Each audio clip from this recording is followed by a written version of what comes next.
His last series, of which we have 2 paintings, are variants. He got tired of the squares finally.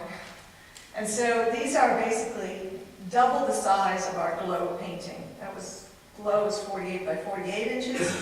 This is 48 high by 96 wide, and they're meant to be seen in pairs. Hard to see in this slide, but there are 2 yellows. There's this yellow and then this yellow. I'll leave it to you to see what you think of these paintings. They're great for public spaces.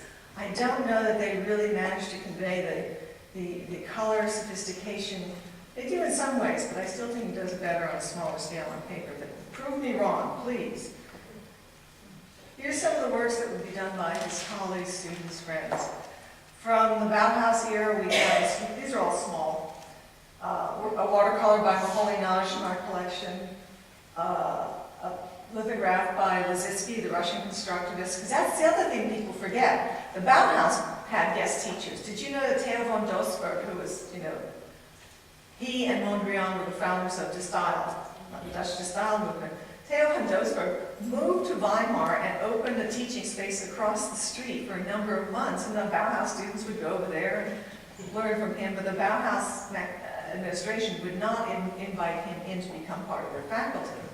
They did, however, invite to come in, particularly in the summer sessions, vanguard artists from all over Europe, including Berlin and Russia. And so Lissitzky was invited in. I have to check the year, I think 1923 or 24, and that's 23 is the date that this was printed.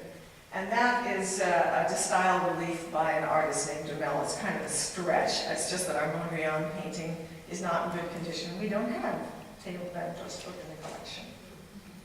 But then when he came to America, there's a gallery in which I want to show some of his colleagues that I mentioned. The top 2 reliefs are by Burgoyne Diller in 1934, the year after Albers arrived in America. Albers, I might also mention, was a co-founder of the Abstract American Artists Group, the group that was founded in New York, get me here, I think in 1934, 1935, to promote abstract, pure abstract art in America. And he exhibited with them, and that's how he became known while he was down at Black Mountain College. That's how he became known elsewhere in New York. George Rickey saw some of his, as a young man, saw some of his work on an exhibition with the AAA in New York. And when Rickey took a job teaching in Michigan because of the Depression, he worked for a number of years to bring in Albers to come and teach at his school, and he couldn't get him to come because Albers was much in demand as a teacher everywhere. So instead he organized one of the first shows of Joseph Albers ever in this country in a museum in Grand Rapids, Michigan in 1942. So Albers has an incredible network, although he doesn't necessarily spring to your mind as the greatest abstract artist of the 20th century. I'm putting up 3 of our Jacob Lawrence squashes. In the South, in the 1940s, it took a fair amount of guts to invite a black African-American painter to come and teach a school that consisted primarily of white students, some of them affluent. And in fact, it seems to have been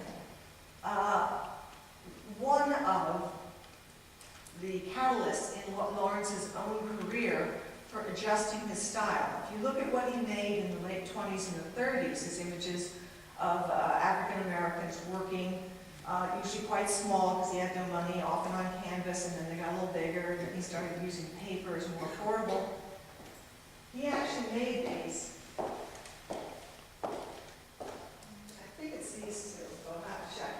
At Black Mountain College in 1946, and the other one comes, one is before, one is from 1944 beforehand. I think it's painting the villages, and then these 2 were done. So one can see a slight streamlining, a little less busyness in his composition, a little more geometry. He was starting to do that before he came to Black Mountain.